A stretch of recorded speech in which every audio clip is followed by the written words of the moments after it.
Malam hari di sebuah gedung parkiran, tempat di mana mobil-mobil mewah terparkir di sana.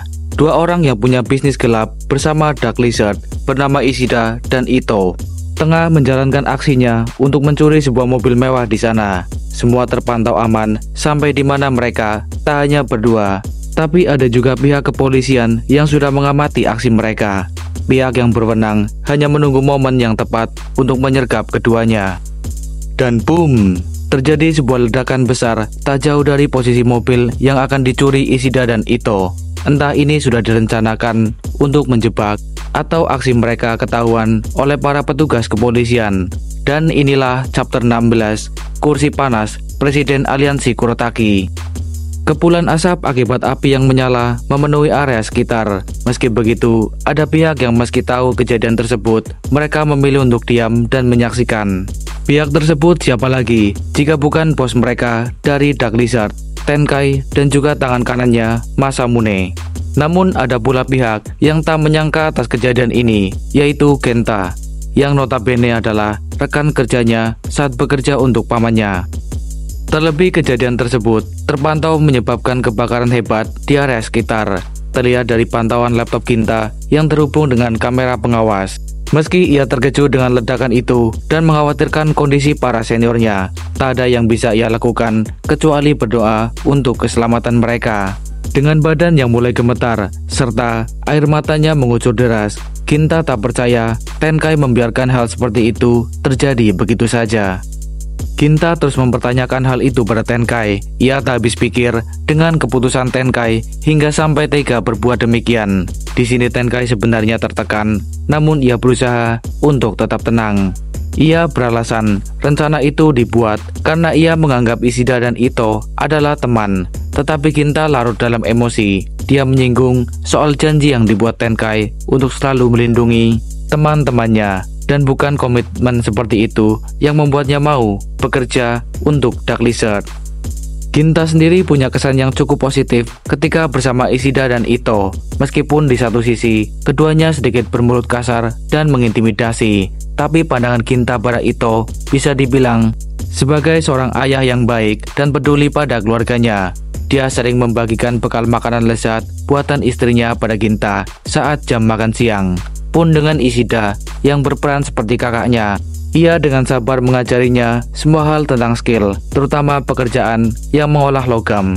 Dia juga perhatian dengan membimbing dan menawarkan apapun sekalipun hanya sekedar satu kaleng kopi.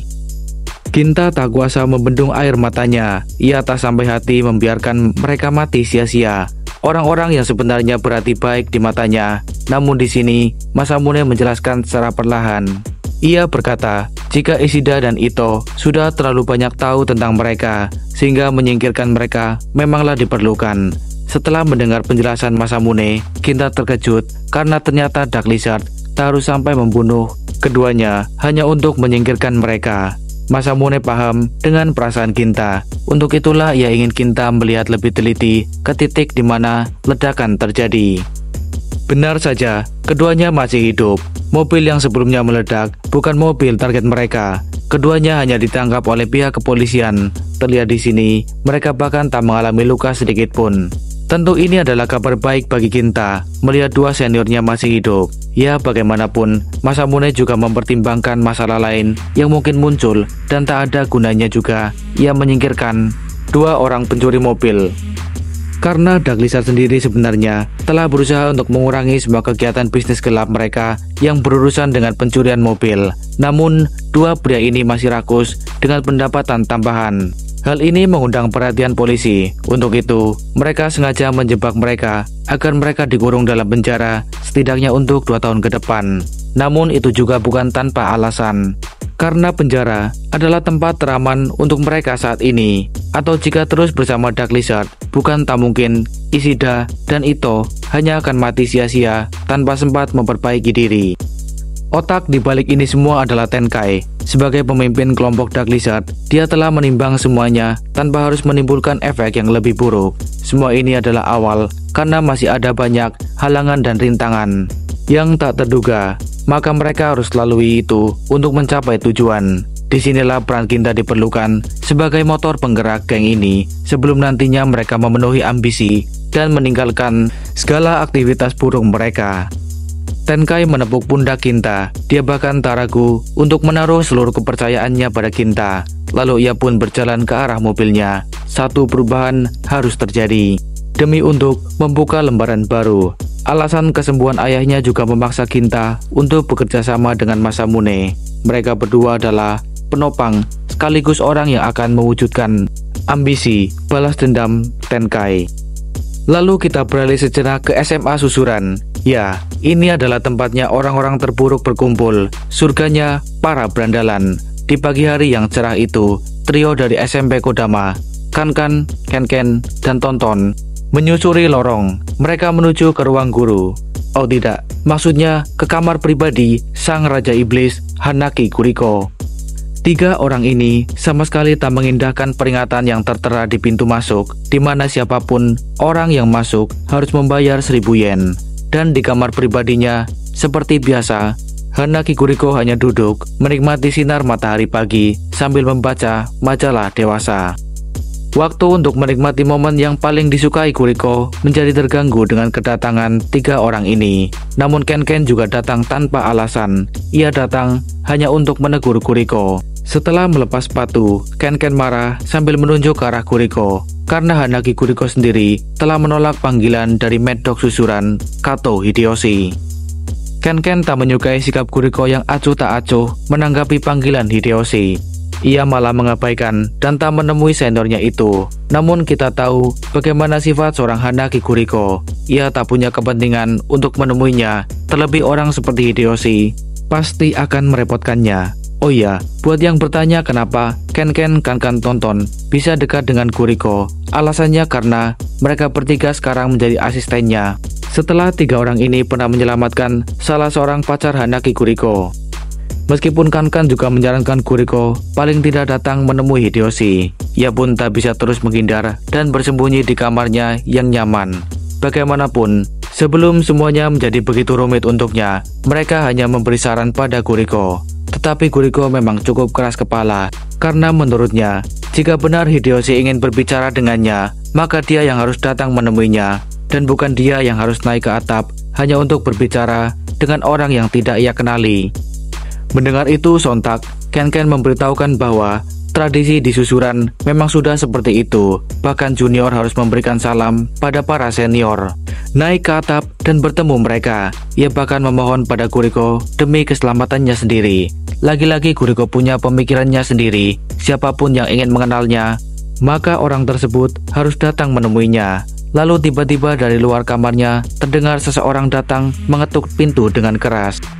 Jika dilihat dari siluetnya, jelas ini adalah Kato Hideyoshi. Dia datang meminta Hanaki Kuriko untuk keluar dan berbicara empat mata dengannya.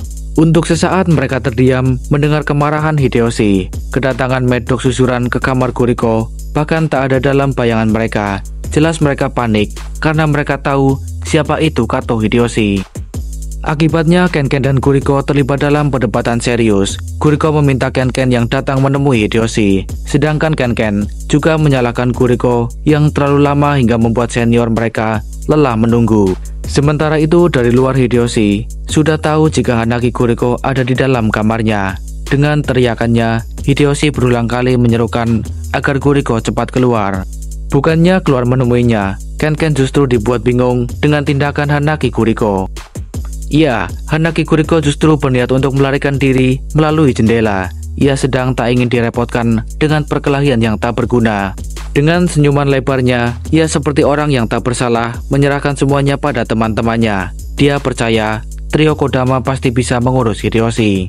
Mereka tak percaya Kuriko akan benar-benar kabur. Terlebih lagi, kamar pribadi Kuriko terletak di lantai 2. Mereka tak bisa membayangkan sang Raja Iblis melompat dari lantai 2. Dan yap, iblis mesum itu pun melompat dari ketinggian meninggalkan tiga orang ini. Jelas ini bukan suatu kabar yang baik, mengingat orang yang dicari bukanlah mereka, melainkan Kuriko itu sendiri. Mau tak mau, mereka jugalah yang menemui Hideyoshi. Shin beralih sejenak ke sebuah stasiun tak jauh dari lokasi Susuran berada. Seorang pria melangkahkan kakinya turun dari kereta. Dia adalah Amata Kotobuki. Pria dari Rindo ini sepertinya sedang gelisah memikirkan sesuatu. Tak seperti biasanya, kali ini ia hanya datang sendirian. Hal ini karena sehari sebelumnya, Amata bertemu dengan sahabatnya, Raita, yang mana Raita menceritakan tentang Hanaki Kuriko, murid pindahan susuran yang sejak kedatangannya menjadi orang terkenal dan sudah memiliki 8 orang pacar. Tentunya dengan jumlah pacar sebanyak itu membuat Amata sangat marah karena ia sendiri pernah ditolak 10 kali oleh seorang gadis. Meskipun tak bisa dipungkiri, kepopuleran Kuriko bukan tanpa alasan. Ia pernah mengalahkan Hanazawa Saburo atau yang kita kenal sebagai Seton. Adrenalin Amata juga semakin tertantang mendengar orang kuat lainnya muncul. Ia yang penasaran ingin mencari tahu seberapa kuatnya pria kripo mesum yang rumornya ia sekuat iblis. Kala itu Amata yang baru saja sampai akan langsung menuju ke susuran hanya untuk menemuinya. Namun di tengah perjalanan ia dipanggil oleh seseorang. Oh, maksudnya 2 orang dari aliansi Kurotaki, Kamaki Rintaro dari Kawada 2 dan Jai dari perdagangan Takia. Mereka kebetulan juga tengah melewati jalanan sekitar. Seperti biasanya, mereka berbahasa basi menanyakan kabar satu sama lain. Namun yang membuat Kamakiri penasaran adalah apa yang dilakukan Amata di daerah tersebut seorang diri. Belum sempat Amata memberitahukan tujuannya datang ke tempat itu, Kamakiri sudah menduga Amata datang ke sana hanya untuk menemui Hanaki Kuriko. Rupa-rupanya tujuan mereka semua sama. Didasari rasa penasaran, mereka ingin melihat seperti apa sosok outsider yang berhasil mengalahkan puncak susuran Seton. Terutama Jai yang sangat ingin mencoba kekuatan Hanaki Kuriko. Meskipun itu hanya akan membawa mereka ke dalam masalah yang lebih besar. Namun sebenarnya Amata punya tujuan lain yang sedikit berbeda motifnya dari berandalan ini. Ia telah mendengar saran Raita, jika seseorang berteman dengan Kuriko, mungkin suatu saat Kuriko akan mengenalkan orang tersebut pada wanita. Memang agak lain angan-angan pria dari SMA Rindo ini. Mungkin dia sudah tergila-gila setelah ditolak cintanya. Ketika mereka sampai di gerbang belakang susuran, bukannya Kuriko yang mereka temui, justru 3 orang alumni SMP Kodama. Ya, Ken, Kan, dan Tonton yang menemui dengan kondisi babak belur. Mereka berkata jika Kuriko sudah kabur secepat kilat. Alhasil, rencana jahat Amata tanpa membuahkan hasil. Mereka semua pun beranjak ke sebuah taman tak jauh dari lokasi susuran berada. Di sana, untuk mengobati kekecewaannya, Amata bermain seluncuran dengan Tonton. Layaknya anak kecil yang tak memiliki beban dalam hidupnya. Di bangku taman ini juga merupakan pertemuan pertama Ken dengan freshman terkenal dari Kawada, Kamakiri, dan Jai dari Takia. Mereka membahas soal kekalahan memalukan Seton dari juniornya. Namun mereka juga menyoroti anomali tersebut sebab sangat sulit menjumpai junior murid pindahan bisa mengalahkan puncak susuran. Kala itu Jai masih belum mengerti meskipun Kan sudah menyarankan agar ia melupakan Hanaki Kuriko. Melihat level kekuatan Kuriko yang memang sangat jauh di atas junior pada umumnya. Pernah di suatu hari, Hanaki Kuriko bisa menghabisi hampir semua freshman susuran seorang diri. Bahkan meski di tahun pertama, susuran diisi oleh anak-anak yang sudah memiliki nama mentereng ketika SMP. Nama-nama seperti Butcher, Kurosawa, hingga Harada Tokyo. Ya, kurang lebih dari 217 siswa tahun pertama telah berhasil diratakan oleh Hanaki Kuriko. Bukannya gemetar dengan pencapaian mengesankan Kuriko, ini malah membuat duo Kurotaki ini semakin ingin bertemu dengan Kuriko. Selain itu, Ken juga menyoroti aktivitas Kamakiri dan Jai ketika aliansi Kurotaki sedang tak baik-baik saja. Kabar mundurnya Nakajima Shinsuke telah menyebar ke penjuru kota. Masa yang sulit bagi aliansi sebesar itu. Kamakiri tak menampik rumor tersebut benar adanya, dan ia juga membeberkan fakta bahwa seniornya Bandai Yujiro yang akan mengambil alih tanggung jawab dari tangan Nakajima. Situasi menjadi semakin rumit ketika ada beberapa pihak yang secara terang-terangan menentang penunjukan Bandai sebagai suksesor. Aliansi Kurotaki adalah gabungan dari beberapa sekolah besar. Tentu akan sangat sulit menyenangkan semua pihak yang terkait di dalamnya. Bukannya dia tak mempercayai Bandai, karena dia juga yang merekomendasikan Jai sebagai suksesor nantinya. Namun Kamakiri melihat kekosongan yang ditinggalkan Nakajima akan sangat sulit digantikan sekalipun itu Bandai. Lebih lanjut, masing-masing petinggi sekolah lebih mementingkan keselamatan sendiri hingga meninggalkan Bandai dan Ando yang masih peduli dengan unit kesatuan mereka. Jika terus dibiarkan, bukan tak mungkin kehancuran tergambar di depan mata. Saat itu Ken-Ken dengan tatapan tajamnya melirik ke arah Kamakiri. Tiba-tiba ia bertanya soal hasrat Kamakiri untuk menjadi seorang pemimpin aliansi Kurotaki. Jelas itu cukup mengejutkan siswa Kawada 2 ini. Ia bahkan tak percaya ada orang yang akan mempercayainya untuk mengemban tanggung jawab sebesar itu. Ken-Ken menyinggung soal jalan yang harus dilalui Nakajima Shinsuke sebelum bergabung dengan aliansi Kurotaki, yang ia dulu harus mengalahkan siswa terkuat di Kawada 2 yang saat itu disandang Ishikawa Tsuyoshi agar bisa diterima. Ken-Ken menggambarkan idealis seseorang pasti akan berubah seiring dengan pendewasaan. Ia menghasut Kamakiri untuk mencoba membawa perubahan ke arah yang baik. Hampir tak bisa ia bayangkan ketika dirinya menjabat sebagai presiden aliansi Kurotaki yang memimpin sekurangnya lebih dari 300 orang. Ketika Kamakiri dibuat bimbang, Amata dan Tonton ikut bergabung dengan obrolan. Di siang hari itu, mereka mulai membahas masa depan yang berbeda seandainya Kamakiri berani mengambil tindakan pertama, yang bahkan wajah seriusnya membuat Amata tertawa melihatnya. Meski terkesan meremehkan, namun sebenarnya Amata sangat yakin Kamakiri akan mampu melakukannya, tentunya dengan dukungan dari orang-orang yang ia percayai. Namun jika hanya dipikirkan, maka selamanya takkan ada satupun yang berubah, hanya akan ada kehancuran di depan mata. Dengan satu tatapan tajamnya pada Jai, Kamakiri menguatkan dirinya untuk membawa perubahan dalam tubuh aliansi. Tiba-tiba siswa Kawada 2 ini berdiri di atas meja. Dengan lantang ia meneriakkan ambisinya untuk menjadi presiden aliansi Kurotaki selanjutnya. Meskipun tak perlu sampai seperti itu, mereka juga tahu. Tepat sebulan kemudian, di kala hari masih pagi, di stasiun, kereta yang ditunggu telah tiba dan siap untuk jadwal keberangkatannya. Di sana Bandai Yujiro dan Ando mengantar keberangkatan sahabat mereka, Nakajima Shinsuke. Di sana ada pula Kamakiri Rintaro dan Jai. Tak hanya mereka berempat, tapi juga ada 4 raja di generasi mereka yang mengantarkan kepergian Nakajima. Ada Kingjo dari Hosen, Seton dari Susuran, dan pemimpin karismatik TFOA, Takeda Kosei. Ini adalah kali pertama 4 raja bisa berkumpul dalam satu waktu yang sama, setelah terakhir kali mereka melakukannya setahun yang lalu saat insiden dengan Kai Yasunori. Kini mereka telah berubah. Di tahun kedua, mereka menjadi orang-orang hebat. Ini juga menjadi kesempatan bagus bagi Kamakiri dan Jai melihat langsung 4 raja yang menduduki puncak dan menjaga keseimbangan di kota Toarushi. Layaknya perpisahan pada umumnya, mereka datang dengan membawa buah tangan. Kingjo dan Takeda memberi amplop berisi uang. Meski tak banyak, itu cukup untuk memberi kesan pada Nakajima. Sedangkan Seton, karena tak punya uang, ia memberikan sebuah semangka. Namun apapun itu, kehadiran mereka saja sebenarnya lebih dari cukup untuk menutup semua kenangan di kota Toarushi. Beberapa saat kemudian, pengumuman keberangkatan kereta pun terdengar. Sambil melirik ke arah teman-temannya, Nakajima akan mempercayakan sisanya pada Bandai Yujiro, juga Ando, dan para junior lainnya.